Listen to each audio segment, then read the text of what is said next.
Hi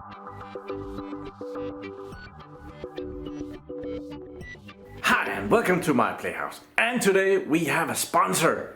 WattCycle has sent me not one but two of their very big and powerful lithium iron phosphate batteries, and these are 24 volts 100 amp hours. I do actually think that they're 25.6 volts. I sure hope so. There is quite the competition at the moment of these lithium iron phosphate batteries, and these are like multi-use batteries that are very good for, like, if you have a boat or if you have a RV, or in my case I'm gonna let these power my house. So with two of these batteries, you can see here that it says it has 2560 watt hours inside. That's 2.5 kilowatt hours that this battery alone can supply. And I have another one, so that makes it like 5120 watt hours or 5.12 kilowatt hours that two of these batteries can supply. That would mean that I would have to discharge them to zero, which is not a totally good idea. It's not as bad as, well, it's definitely not as bad as with lead acid batteries, but yeah, you shouldn't discharge these to completely zero either. And also, if you can not charge them up to 100%, you get longer life out of them if you don't go to the edges. So let's see what we have here. This is a rather simple battery, but it has all the good features. So let's, I have one over here that I haven't taken out of the package yet. So let's see. Here we are. And these were delivered by the postman here. So yeah, rather big posts. So I have opened this up with a normal Stanley knife. And this is what you see when you open it up. On the very top you get a manual, and I have looked through this on the other one that is open, and it's very good. It's it has a lot of good facts and a lot of information, and more or less if you read the manual of these batteries you get really far. They tell you what you can and cannot do, and we're gonna have a little bit of a look in the manual later. So then we can open the box a little bit more. There, and they're rather well packaged. They have some thick foam here, so that surrounds the battery in not all directions, but most directions, so that the box and the battery, so the battery stays in the center of the box and doesn't get to the edges. And to make sure that that doesn't happen, well, it has these surfaces on the foam. You know how that works, but yeah, the idea is that the battery should not be right up against the cardboard, because if the cardboard is damaged, well, the battery is gonna take the hit. And with a bit of air there, well, there is a less of a chance that anything bad is gonna happen to the battery. Then the battery is in a plastic bag to probably protect it against the moisture and so on. And then we have the huge battery in there, and it has handles, so we pull it up. I have looked at 24 volt lithium iron phosphate batteries before, and this form factor of the battery is different from what I've seen before. This battery is, I do believe that the form factor is smaller than the other batteries that I've seen. And one of the big benefits of these lithium iron phosphate batteries are that they are heavy, but they're not that heavy. So that comes up. Somewhere in here we should find the screws. So now yeah, they're here. That's the hardware to mount the batteries to something, like we want to connect some leads and stuff. So it comes with a little bag. There is at least 2 stainless steel screws, and there are some caps, and we're gonna open that later. That was a very quick unboxing. It's a battery. All the magic is inside. I must admit, I had never heard of WattCycle before they reached out and asked if I wanted to work with them. And yeah, so I'm gonna be leaving links in the description for this battery And also they have other models that you might want to go and check out. I would actually very much recommend that. Go check out the different models that they have, and do follow my links in the description. If nothing else, they can see that I'm sending some people over to check out their products. And if you should happen to want one of their batteries, there is a discount code in there. And do use my discount code if you purchase anything. I don't actually get anything out of it, but well, it shows that, that you saw this video, and they can see that they got something out of their very expensive investment in me here. So not gonna lie, I'm very happy with these two batteries that I am getting to review here. Well, we can see that there is those 2560 watts. So combined, they're like those 5120 math. Let's see some of the features of this, and for that I'm gonna show you the manual. WattCycle has more than just this 24 volt battery. They have a 24 volt 50 amp, 24 volt 100 amp, which is this one. Then they have a 24 volt 100 amp smart, which is this one with Bluetooth and some power measurements and stuff that you can read out on your phone. And then they have a 24 volt 200 amp. Unfortunately, this one is the only one that they have available in the Europe shop.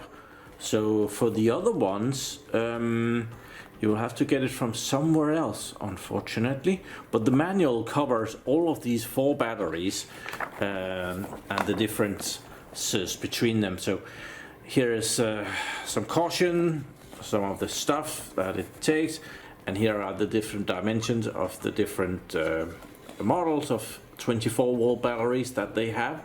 And the 24 volt 100 amps slash smart is the same if it's smart or not smart. So these are the same size as the smart ones. The 200 amp hours are way bigger. It's not actually not way bigger. It's longer and wider, but then it's not as high. Never mind.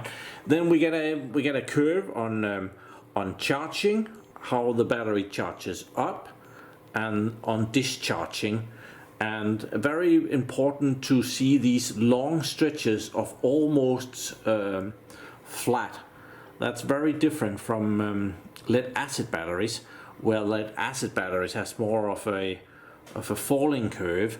But yeah, and we'll talk about this later, because this very flat curves makes it very difficult to balance the cells, because they can be quite out of balance in this flat curve without the electronic really noticing it. Then there's a lot of features, and especially there's a lot of things about overcharging voltage protection release, over discharge, over current. This battery is meant for 100 amps continuously discharging, but it only cuts off at 300 amps plus minus 50 amps, and that is a lot. So for a shorter amount of time you can pull a lot more power out of this battery than the 100 amps.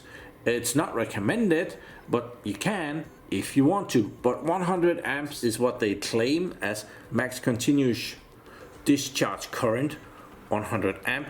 And when you're charging it, they recommend 20 amps. It can do 100 amps, but they recommend 20 amps. If you have the chance of charging the batteries slower, it's better. And if you have the chance to discharge it slower, it's better. And that is also why it's good to have more than one of these banks. I'm gonna be powering my house with these 2 batteries, but they're gonna be working together with some other batteries, so they will like share the load. So if my house is pulling 100 amps, which at 48 volts or 51.6 volts would be like 5,000 watts, it's good to have more than one battery bank to share that load, because then you won't be going to the edges of the capacities or maximum or minimum of what the battery can handle. You'll be staying in the safe zone in the middle. So If I was to pull 5,000 amps of these two batteries, they will handle that. In series and 100 amps, they will handle that just fine. I'll be stretching the batteries. So if I have a second bank of these batteries, I will immediately halven the stress on the batteries and prolong their life by probably quite a bit. They do claim that the batteries are short-circuited protected, which is a big feature in front of lead-acid batteries, because if a lead-acid battery is short-circuited, it will just try to supply all the power it can. Where this lithium iron phosphate battery, it will disconnect. It will reconnect after a few seconds. I did see another very popular YouTuber on batteries, Will, from I think he's in Las Vegas, and he took them apart and he tested them, and they did really well, met the requirements. He was testing like a 100 amp hour battery, and it came out to be 105 amp hours, but it seems like when the battery is brand new, it will supply the power very good, and then after a while it will drop off a little bit, so that extra 5% is very needed. Okay, so these batteries has the very big benefit of me already having the tiny little bus bar to connect them into a series. So I have these bus bars that I have from some lead acid batteries that I got from a Datacenter years back, and yeah, this is gonna work very nicely. I don't know if I could actually put them in. That's probably too far, isn't it? Yeah, that's too far. That's not gonna fly, but if I put them next to each other, it is. And they're actually a little bit too close. Yeah, so I'll need to space them a little bit, which is perfect. Previous brand that I have had the poles here and here on the battery, like this way, where this one has them in each end of the battery. So there is also something to consider there if you're planning your battery setup. How have they put the terminals onto the batteries? Yes, naturally, battery comes with these plastic protectors for the terminals. So as long as the plastic is on there, I can put stuff on there and it's not gonna touch anything anywhere. So that is a little added bonus there. So this is just laying there to show that I'm gonna be putting these two batteries in series to make the 24 volts into 48 volts, and it's really 25.6 volts that I want to make into 51.2 volts. Labeling is a bit weird. The rated voltage of the battery is 25.6 volt according to the manual here, and charging voltage they say up to 29.2, so that's rather high. Shipping voltage somewhere between 25.6 to 29.2. They claim that they're gonna ship it like 50% full. Cycle life 6,000 cycles, but that very much depends on how far you discharge and charge it. You can go down in cycles if you go to the extremes and go to the limits of the batteries, and you can get more cycles out of it if you don't use it as hard. And that is why I'm very happy to be adding this battery pack to another battery pack, because that will halven my strain on the batteries. So they will, I don't know if they will last twice as long, but they'll last a lot longer. There's a lot of information, but we get some cable thicknesses. How big a cable do we need to push through X amount of amps? And I have been in our local shop here. Biltema has good stuff for this sort of stuff at, I'm not gonna call it affordable prices, because one of these cables were $10.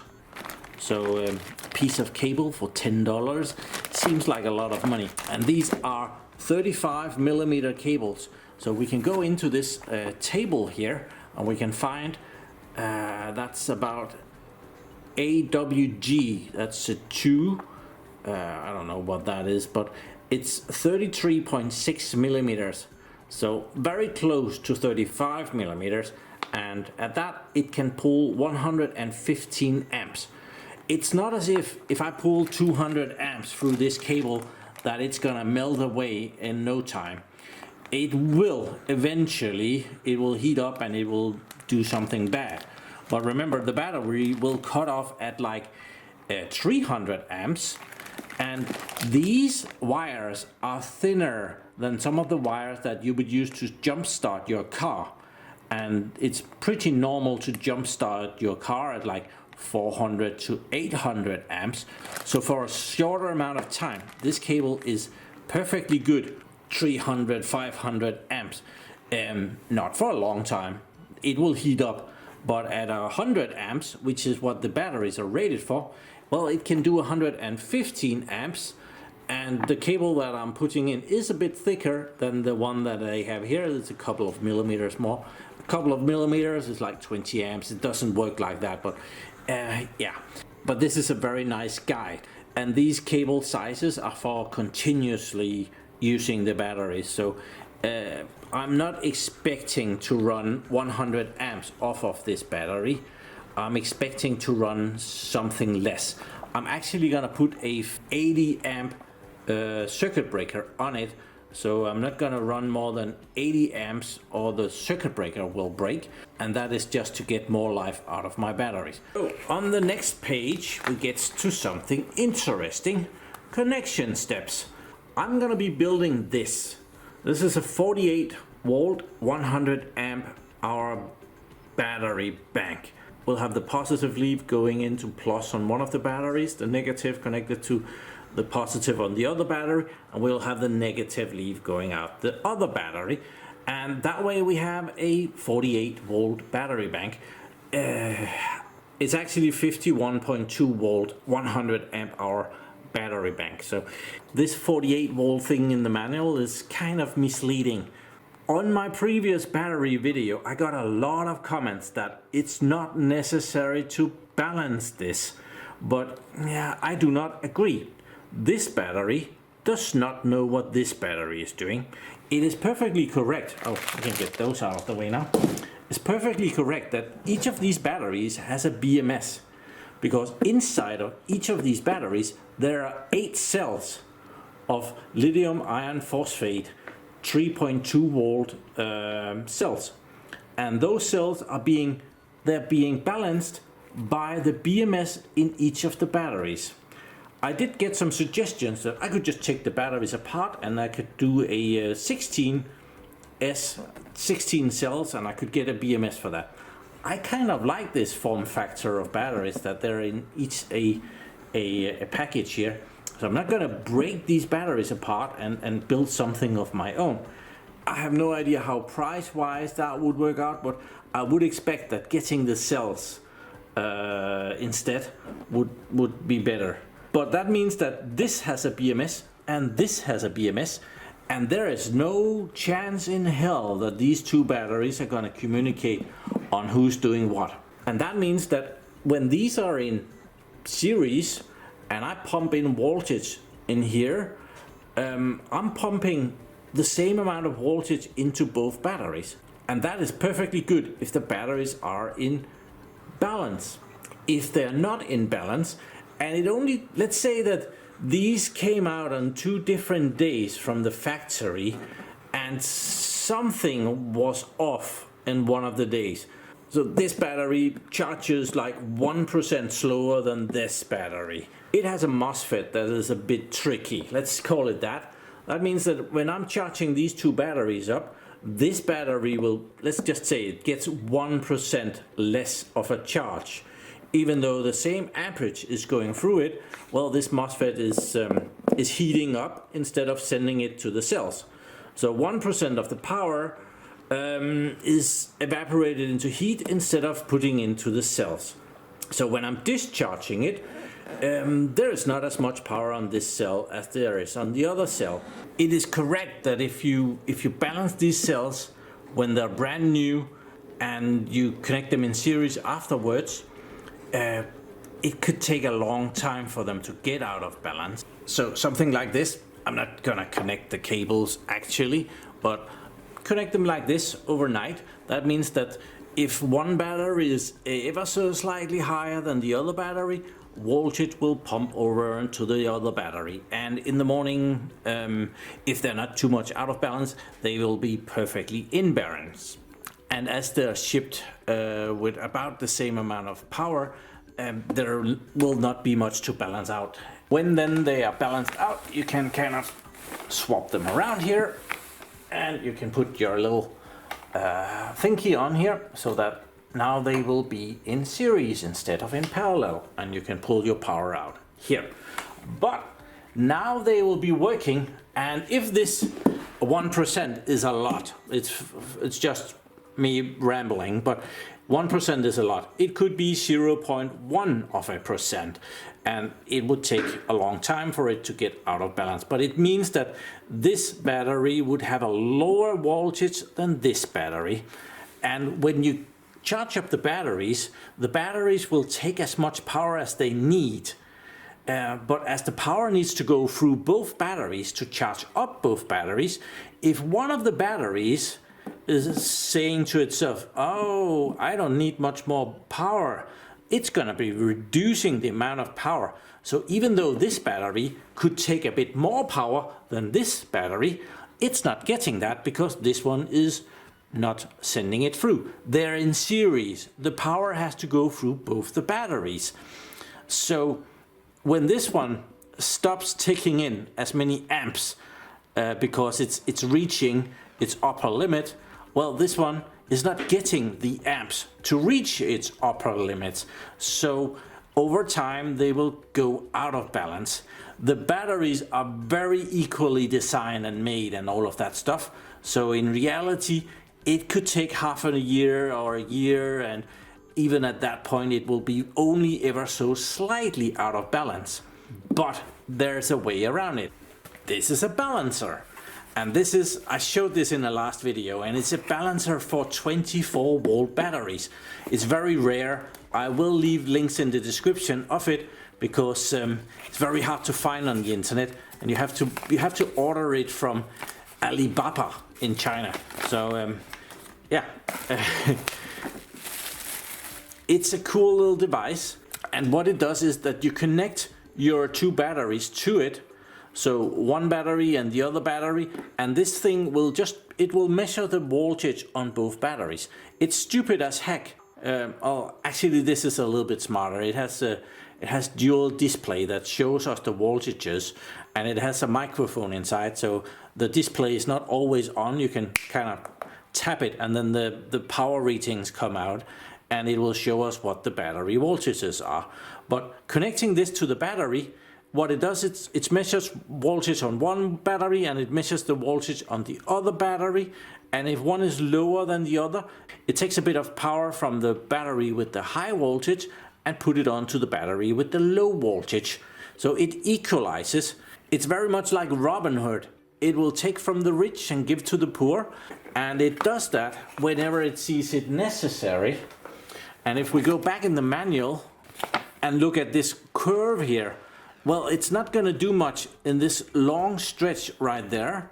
They have to get very much out of balance to actually have a voltage difference that is big enough for it to do stuff. The two batteries are going to be following each other very closely in that stretch. But where the curves moves a lot, the balancer is going to be able to do a very good job on catching that and see, oh, this battery drops in power a bit faster than the other one. So at that point it will balance it, and that means that the batteries will be way better balanced than if you're trying to balance it here. Also, the BMS inside of here also have a balancer that balances the 8 cells that are in each of these batteries. But the normal thing is that it only top balances, so when everything is charged up here, well, it balances the cells inside. And some of these BMSs, they balance with a very small amount of power. I have some small balancer in the basement, and they balances with 20 milliamps. And when you're dealing with 100,000 milliamps, well, 20 milliamps is not a lot of power to balance. The BMS in this probably does a lot better, but yeah, you get the drift. Quite lucky because I searched YouTube to see if anyone else had done reviews of these WattCycle batteries, and I didn't find anyone who had this model of batteries. We're gonna have a little fun. We're gonna try and connect our equalizer here. So I'm gonna be connecting it to there, so I don't want to put that on yet. So we're gonna put it up here, and we'll see if this is balanced from the factory. I'm sure they are. The BMS might need activation, so maybe this works and maybe it doesn't. We will find that out in just a little bit. So positive on there. I read the manual, it says put the positive on first. And the same thing with the equalizer. There is next to no one that is using this. It's very rare, and I kind of found it by coincidence because everybody said that it did not exist. Oh, we do have voltages. There. You can see the display here, 57.3 volts. That's a bit much. So let's put that on here, and it should equal out.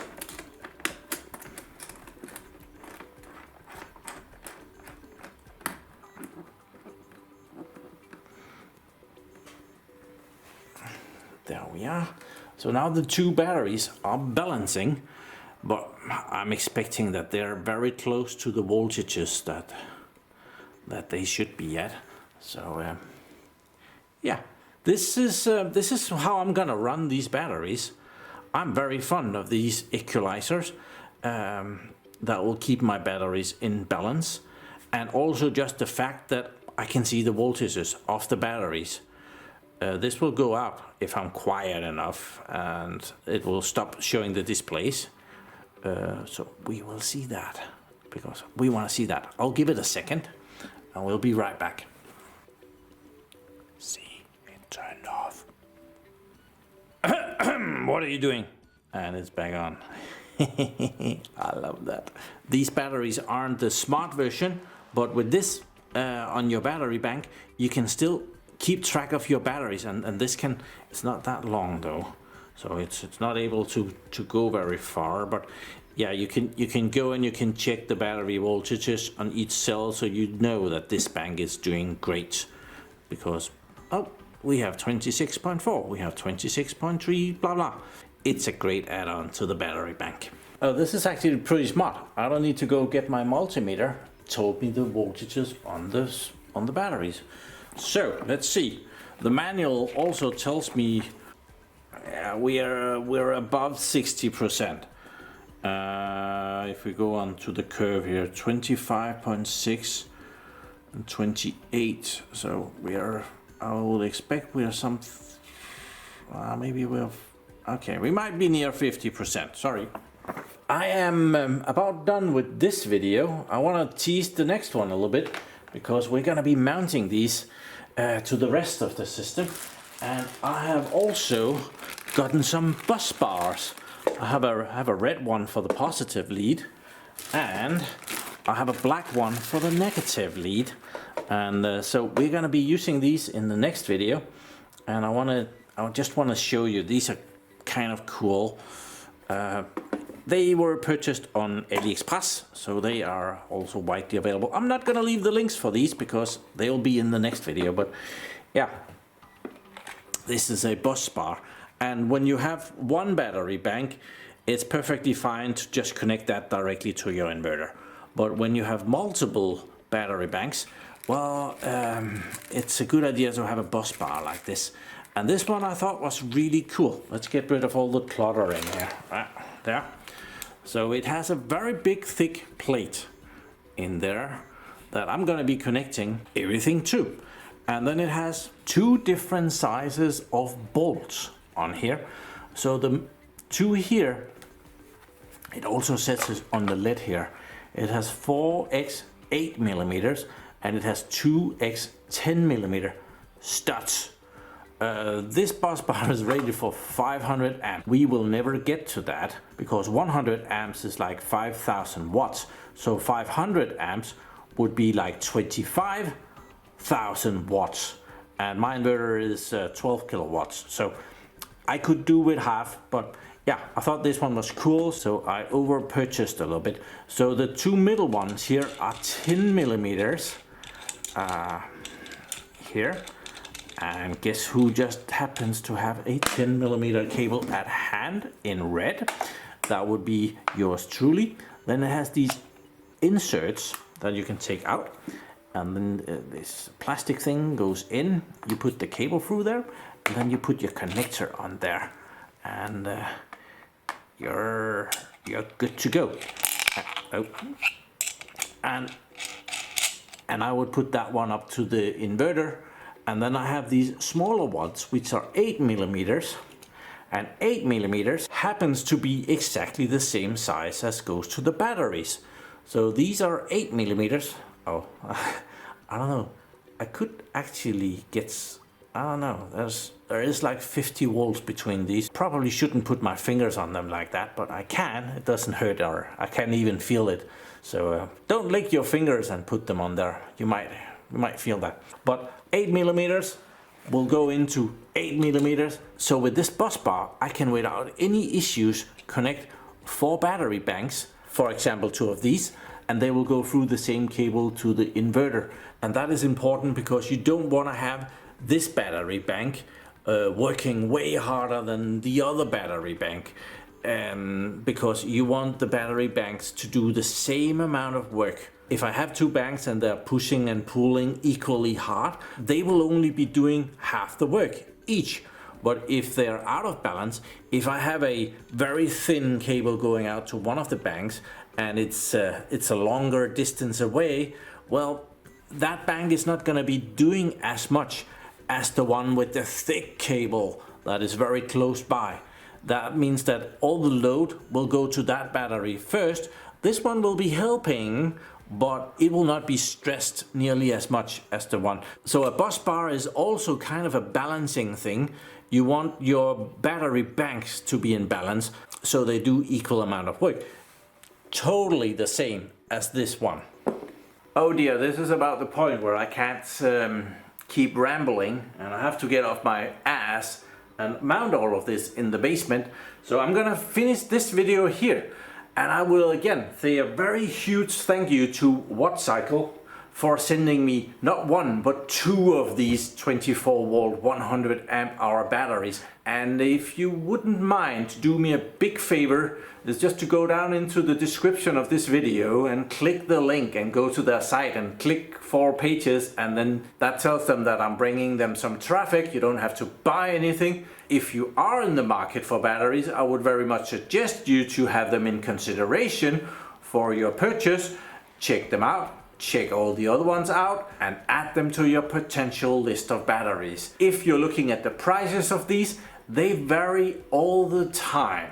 There is a coupon code, my PlayHouse. It gives you 5% off, I think, but that's about the same as the code that they give to everybody. Do use it, but it's not a brilliant code. It's way better to look after their different sales.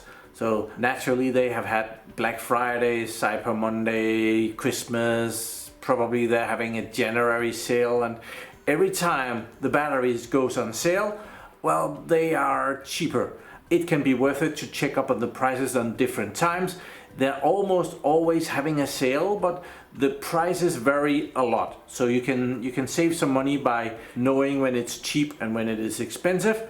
With the 5% discount on this, I know that the price is just above 400 euros, I think it was 404 or 405 euros. So yeah, there's 800 euros worth of batteries there that I'll now have to carry down into the basement. Poor me. Thank you very much for watching my videos. Do subscribe to my channel so that you can see me again, and have a really nice day. Bye bye.